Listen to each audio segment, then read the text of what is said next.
would probably say, these are gonna be talking about these are like real crimes. Like, I would imagine that this is probably gonna be triggering to some people. I would assume that this is gonna be triggering, for sure. These are real cases. This is real. These are real people and real crime that has happened. So just be aware. Captions.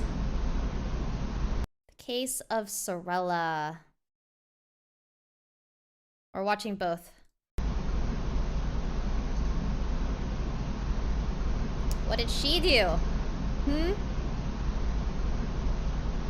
I find it a little bit strange that you're not upset. Well, I'm being accused, which is, anyways, like I said, I reserve the right to remain silent, so. No, okay, that's okay, but I just find it strange that you're not upset by all what's going on right now. I find it very strange to be in this situation. You so do? I don't know what to think of it. I'm just trying to stay calm. So. Why do you use the word strange? Right now, like I said, I'm just staying calm and I'm waiting to go to court tomorrow and following my lawyer's advice. That's it. But do you believe what I told you? What did she do?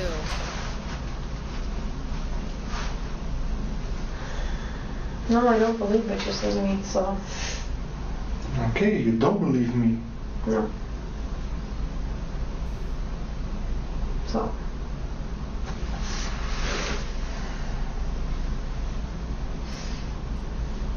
What do you believe? Just reserving my right to remain silent. I'm just asking you, what do you believe?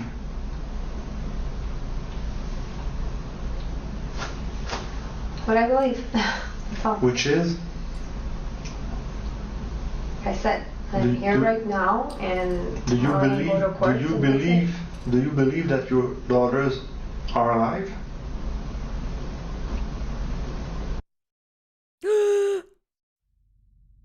Huh?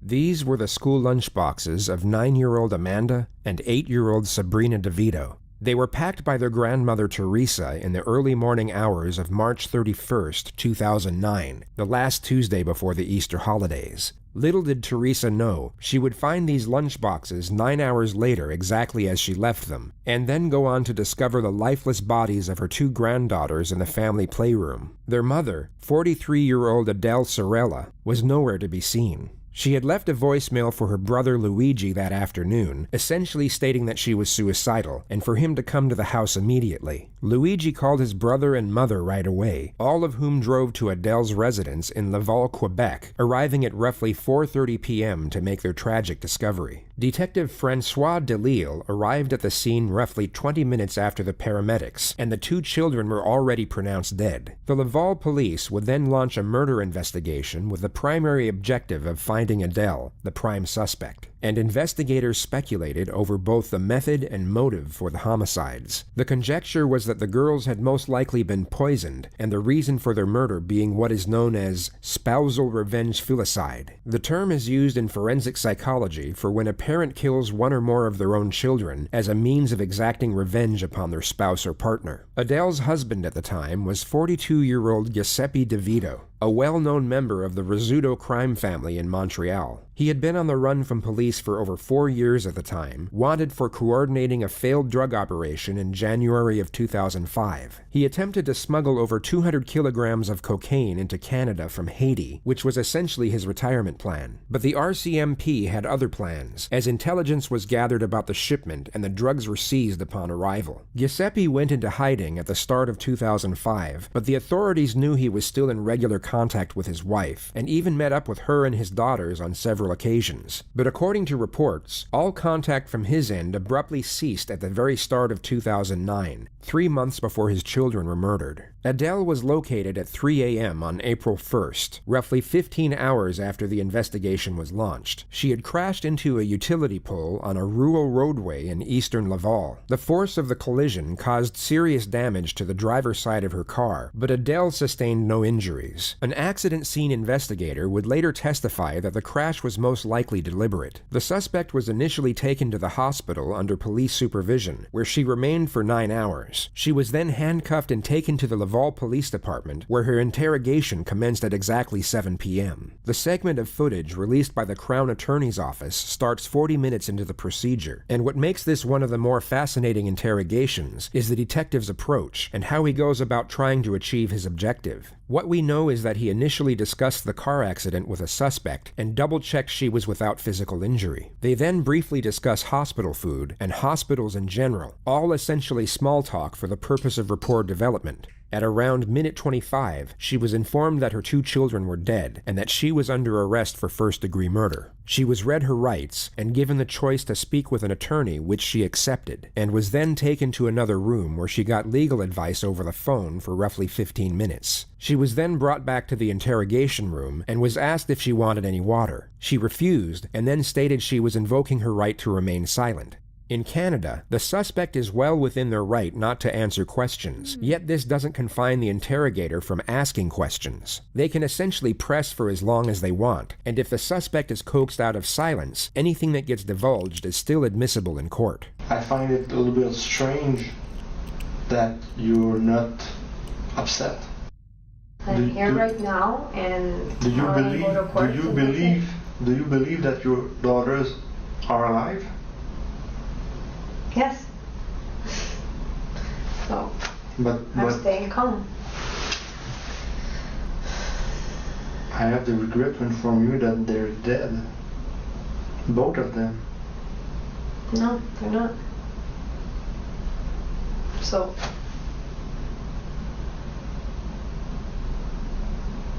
that's why you're not upset. I told you I'm staying calm. Yeah, and everything will be fine.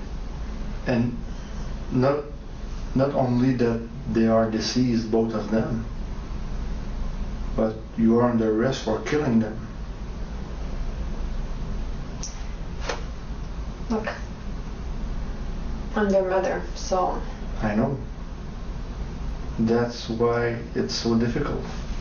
The detective has now abandoned the more common strategies of reframing and rapport development. He is no longer trying to be the suspect's friend, nor is he trying to downplay the crimes. He instead initiates a continuous psychological barrage that attacks every aspect of Adele's character, and this persists for almost 5 hours. Under different circumstances, his behavior would be considered harassment or even abuse, yet the detective executes his strategy in a manner so passive that any assertions of malpractice or intimidation will hold little to no weight in court. He maintains a very calm disposition, yet manages to superimpose a highly disparaging tone at the same time. He's able to apply a remarkable amount of psychological pressure in the absence of aggression. The simple reason for this strategy is to precipitate fatigue. Mentally exhausted suspects are more susceptible to suggestion and less likely to think rationally. In other words, their ability to consider the long-term consequences of a decision will be significantly limited. Okay, sorry. I wanted to pause because I want to make sure I understand this right. So, something about her husband getting in trouble, blah, blah, blah. So she poisons her 2 kids, and then she tries to drive away, or she called someone, said that she was suicidal. She drove away, and then she got into a car accident on purpose, meaning to hurt herself, but she sustained no injuries. Is that what happened?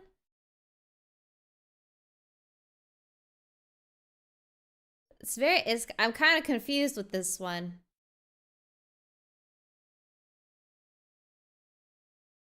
Did she? Yeah? Okay. Sounds about right. Okay. Everybody's gonna think that you couldn't bear the fact that he would be happy without you. Oh, so, okay. So she found out that he was trying to retire in Canada like smuggled the drugs, and he wanted to retire without her in the family. So she wanted to get revenge by killing their kids, and she also didn't want to live either because she was so upset about this, I think. Everybody's gonna think that you couldn't bear the fact that they would be happy without you. They're gonna say that, and that's why you killed them. So what's gonna come is gonna be a lot of disapprobation on what you did, and a lot of misunderstanding, and a lot of anger at you. You're gonna have to face that. I'm just warning you in advance. Those poor kids. You just have to keep focused on the reason why you did it. This is your strength.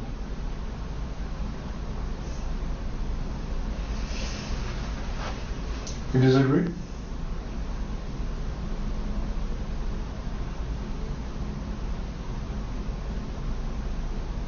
You do disagree.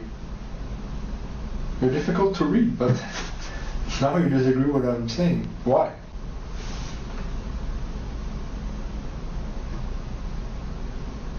You can tell me. Don't be afraid. I won't get mad. I know. But there's one thing that we need an explanation on. 3 hours and 20 minutes. The use of crime scene photographs is perhaps the most recognized procedure with regard to interrogations. It's a strategy used to gauge a suspect's response, especially if the images being presented are of a gruesome nature, and even more so if the victims are personally connected to the suspect. The sharp and sudden manner in which they are often presented is done so a suspect is caught off guard, and this is thought to make it much harder for them to fabricate emotion in a convincing manner. It's a highly effective technique, and the following segment of footage was presented by the prosecution at Adele's trial 3 times, once during the opening statement and twice during the closing argument. You need to explain this. I'm gonna talk to my lawyer.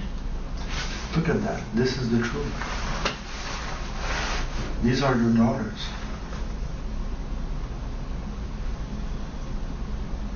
Something brought you to do that to them. She's not even crying.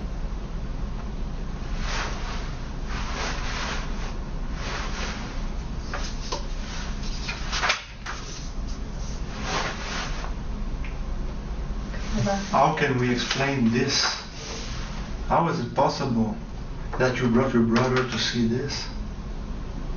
You send it home, knowing you will find this. What the hell? Why weren't you there?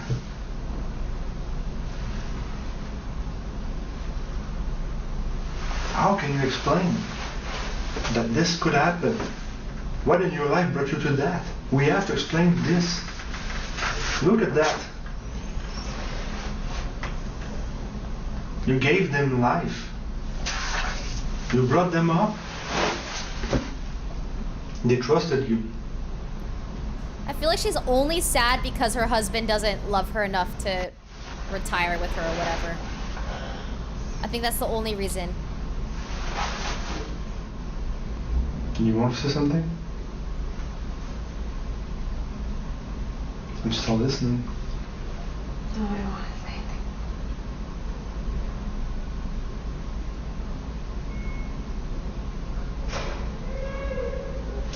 anything. Okay. I don't believe that's them on the floor. Sorry? Did you say that? What you don't did you believe say? that's them on the floor? Show her the picture again. To see them like that, yeah. Oh, you don't. Okay. Who do you believe it is? Who is it? No, tell me. Let's play that game. No, I'm not playing the game. That's not them on the floor. Okay. We took what? Actors? I'm gonna think of my kids as I choose to think of my kids. And you see them all. I just want to go back to myself. Okay, but we took actors to do that? Is that what you think? Is that what you We think? put them on your living room floor, Actors, huh? same build, same hair, same face, and said, pretend you're dead? Is that what you're saying? Huh? Not saying anything. Yeah, you said, I don't believe that's them on the floor. You said something already. Disgusting. You said that. Not saying anything. Did you look at those pictures? Didn't you recognize Sabrina and Amanda? Want to take another look? I don't want to see any pictures. Okay. Flat. But you're not serious when you say I don't believe that's them on the floor. I just want to go back to my bed. I hope that image is scarred into her brain for the rest of her useless life. Do you know what day it is today? Do you know what day it is today? I don't need to say anything. Do you know what day it is today? Yes. Tell me. Tell him. I'm just going to go back to my bed. What day it is today? What day is it? You don't know. I don't want to see any of that stuff. No, I'm not showing you anything. I'm just asking you. Show do her you again. know what day we are today? Yes, I do know what day we are. Okay, tell I'm me. not answering anything. Okay, because you don't know. Like I said, you can say, you can think what you want.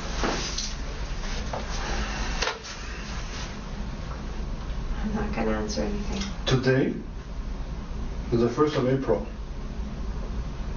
And you seem to think it's April Fool's Day.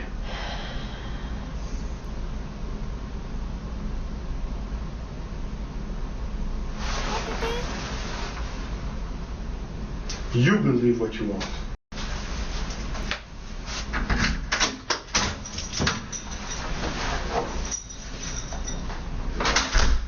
The suspect, for the most part, stuck by her lawyer's advice and refused to give any sort of admission to the alleged crimes. However, she still chose to engage at certain points, and her lack of reactive emotion during these moments was later used to argue both voluntary detachment and lack of remorse, as well as drive home the notion that her conduct was not due to mental illness, but by cause of her corrupt and calculated endeavor for revenge, which she was willing to attain by any means necessary. After nearly 6 years on the run, police tracked down Giuseppe DeVito in October of 2010. He had been living under an alias in St. Leonard, Montreal, and had considerably altered his appearance by shedding weight. He was sentenced to 15 years in prison, which he was made to serve at the maximum security Donnacona institution. On the 8th of May, 2013, he testified at the murder trial of his wife and expressed what appeared to be genuine remorse over not having been there for his family. Reports stated that he held himself fully responsible for the death of his daughters and refused to give any damning testimony against his ex-wife. He was found dead in his cell just 2 months later. The coroner's report revealed toxic levels of cyanide in his blood and stomach, and his death was ruled a suicide. Adele Sorella was convicted on 2 counts of first-degree murder in July of 2013, but the conviction was overturned 4 years later, as it was ruled the trial judge had made errors when instructing the jury. Adele was released on bail for just over a year before her retrial commenced in February 2019.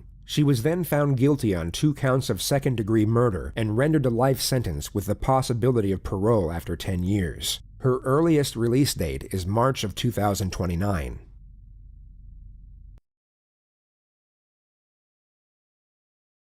What?